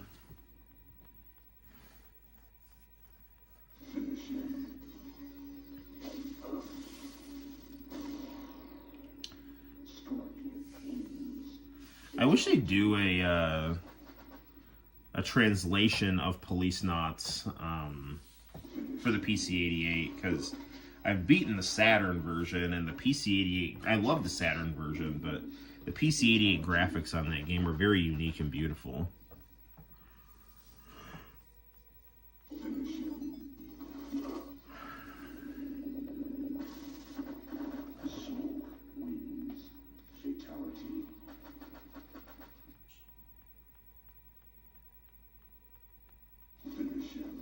Noobs, I bought.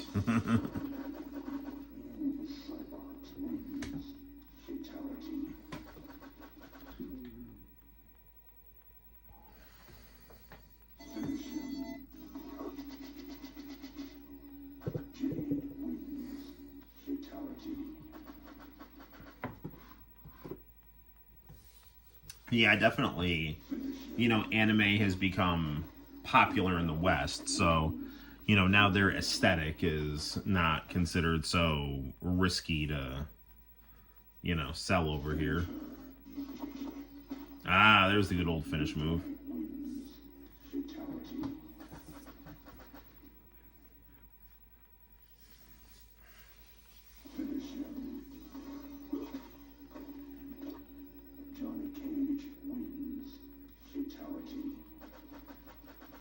These are more old Mortal Kombat 1 finish moves.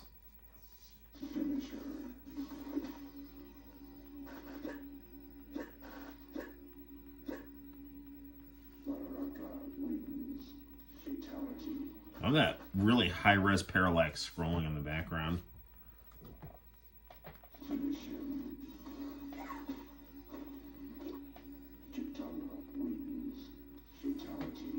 I mean, it's not really doing this justice how amazingly good this game looks on this monitor.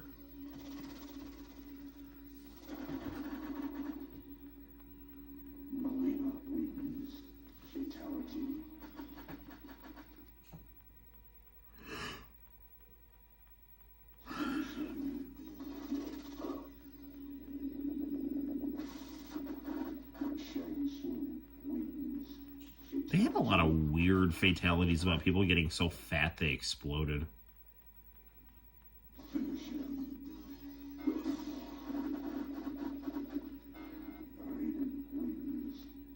That's kind of crazy. I mean, you could just, like, you know, vacuum your house to this at this point. It's like you beat the game, and now you can do, like, you know, house cleaning, watching 16-bit cartoon murder. Yes, it is the 1084S. Yes.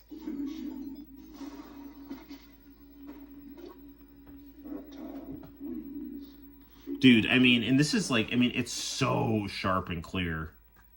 And it's not even going through RGB. It's just like the resolution on this thing is just like nuts. Especially like it's going like as the Super Console X, it's going to like HDMI to Lumichroma S video. I did order a 6-pin DIN to SCART cable through Etsy on just the off chance I can get the RGB working on this thing, but I really doubt it because I think that there is a difference in the stock RGB signal of this to most consoles, but I don't know. We'll just see what this cable can do. It's possible the cable might have what it needs to, you know, translate the signal with a sync.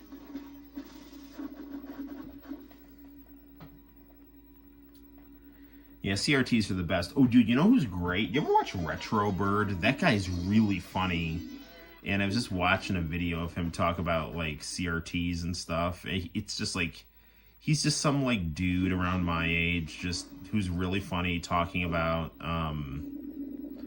you know, 90s gaming and whatnot, so. He had this one video about, like, CRTs and, you know, like, at the end of the video, he's, like, pinned down under this, like, 27-inch CRT, like, waiting for his wife to come home and help him. You know?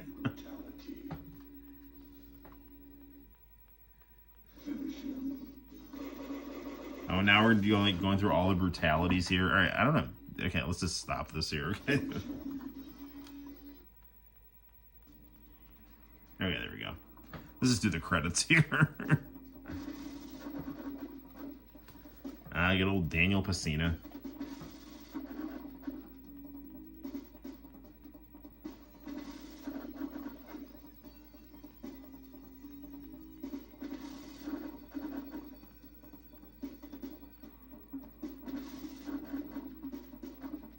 Good old Daniel Pacina. Find me if I'm green. What?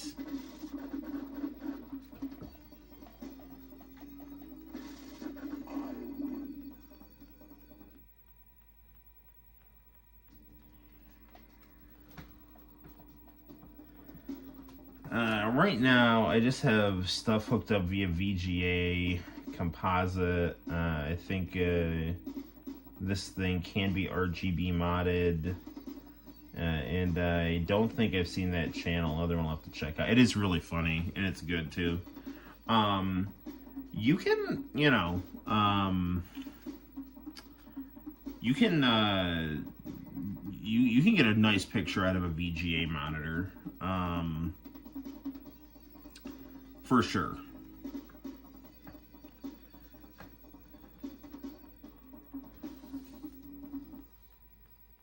Oh, there we go. Do I want to just dabble with one more game before we wrap up the stream here? Quit Retro Arch.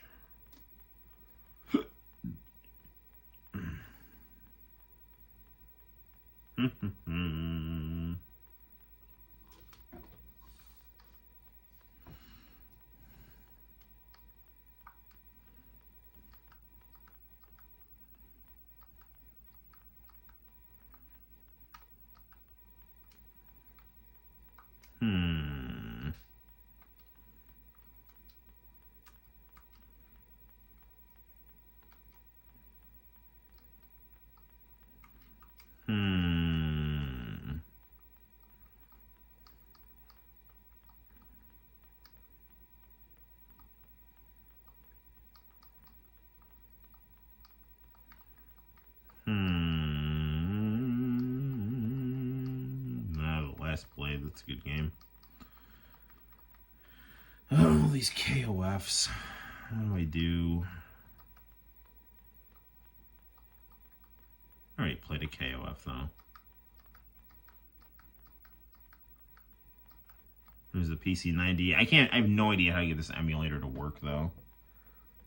You have Project ICO wallpaper. That's good. I have Project ICO VHS tapes.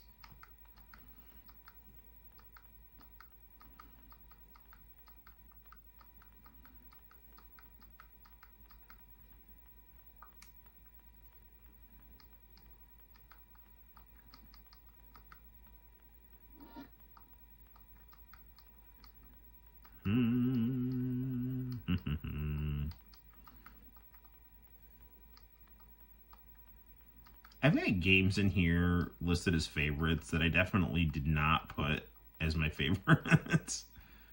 Like, I did not put Cabal in as a favorite game of mine. I don't even know what that is.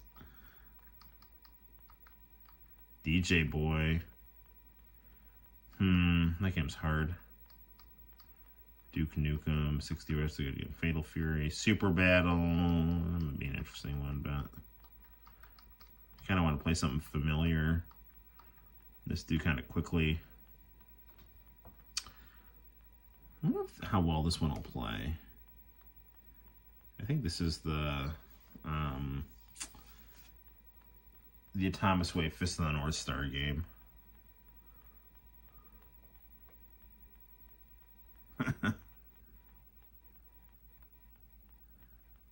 VHS tapes are the best.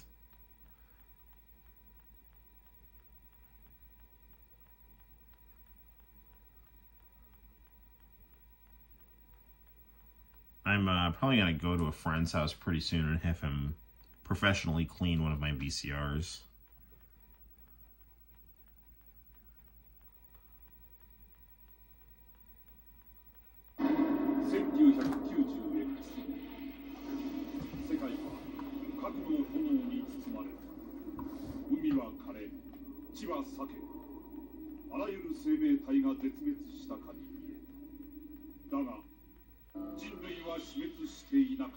You was shocked.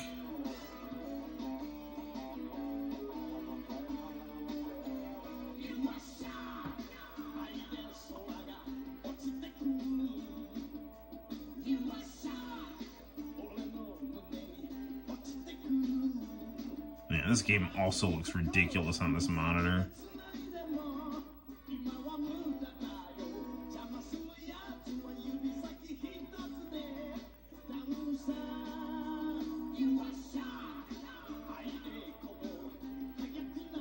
I always really like Lynn and Bart. Actually, I just did a fan art of Lynn and Bart on my channel.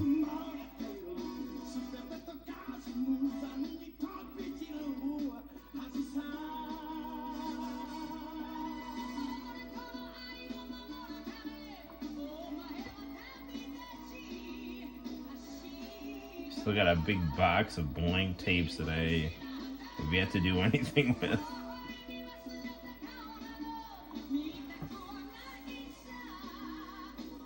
Tape YouTube.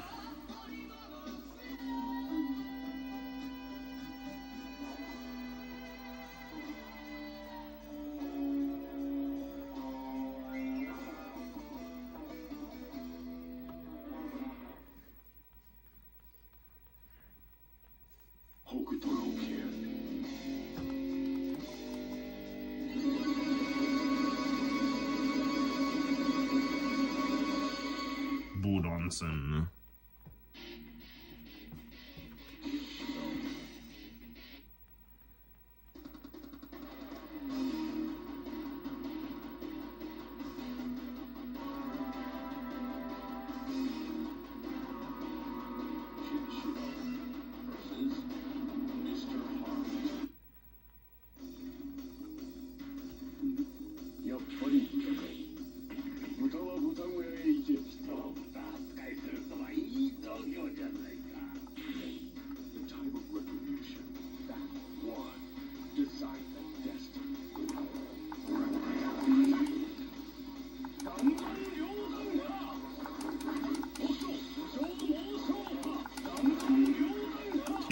for this game here.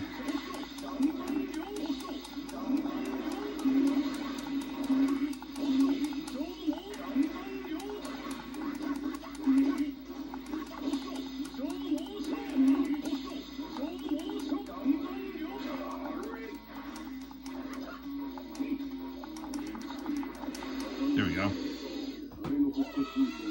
The Noel stream on tape, the pure EP glory. Hey, I love when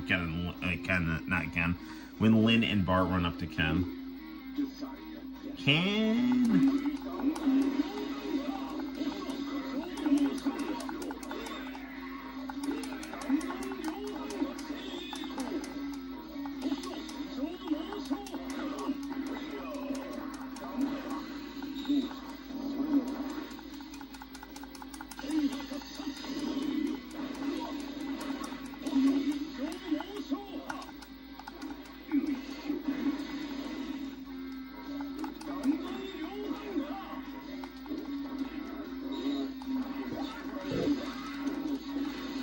There we go.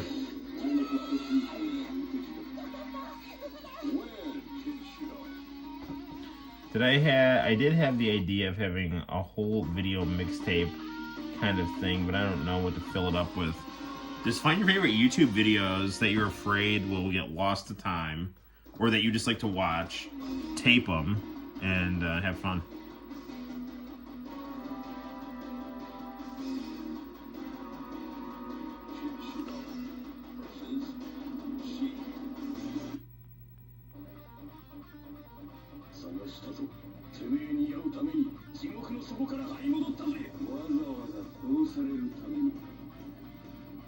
After this fight, I should probably wrap up the stream.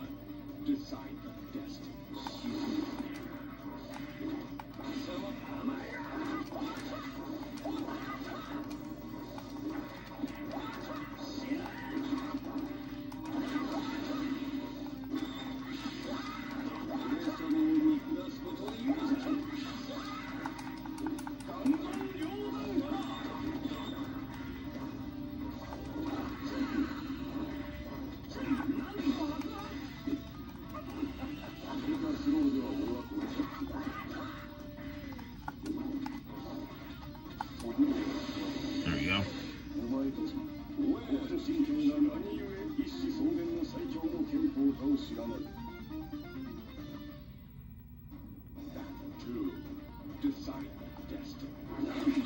God fist blow. That is like the coolest thing ever.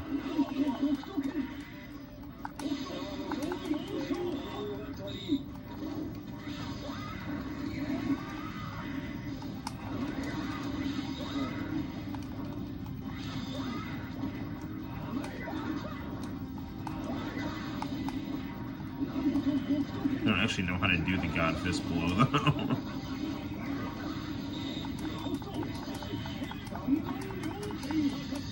Well, that must be it then.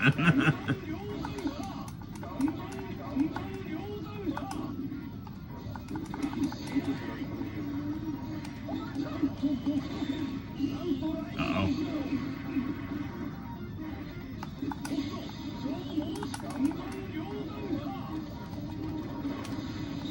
Yeah, we're close. Damn it!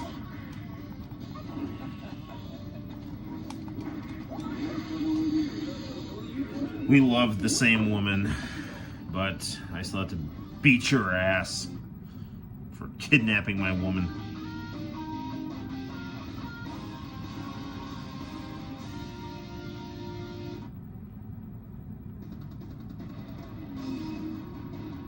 Alright, we'll fight this girl and then we'll close off.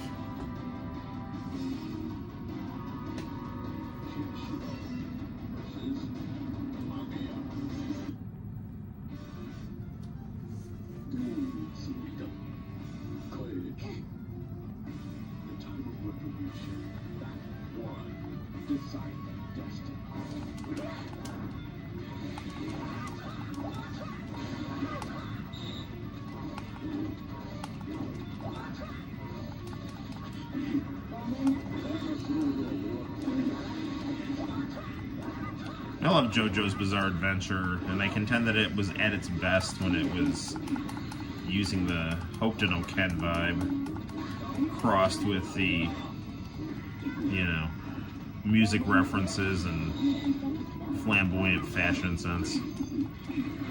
Come on!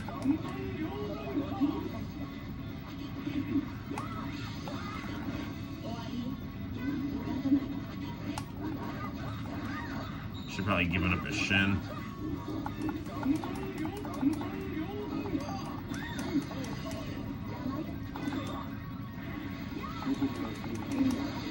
Ah.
Come on, I'm so close. No, I'm not.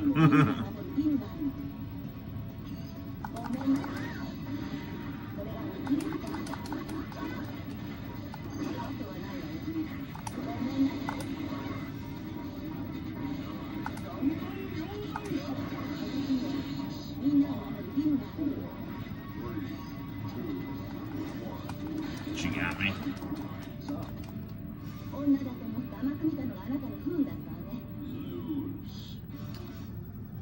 Oh well.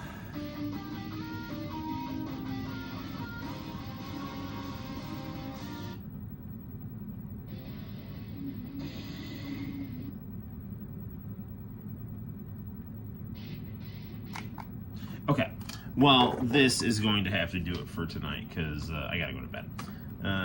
But this has been fun, so.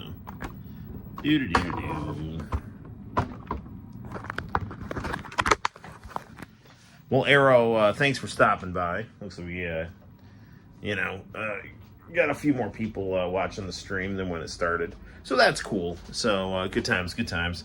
Well, there you have it, guys. That is Noel ComiX Live 265. So normally I like to close off the live stream with a little bit of a VHS roulette, but we'll have to save that for next time because Noel needs some shut-eye. But I will see you guys soon. Stay tuned to the channel because we're uploading all kinds of wild and crazy stuff. So take care, everybody. And until next time, my friends, my name is Noel. You take care.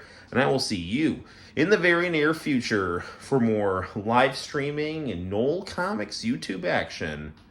Bye-bye.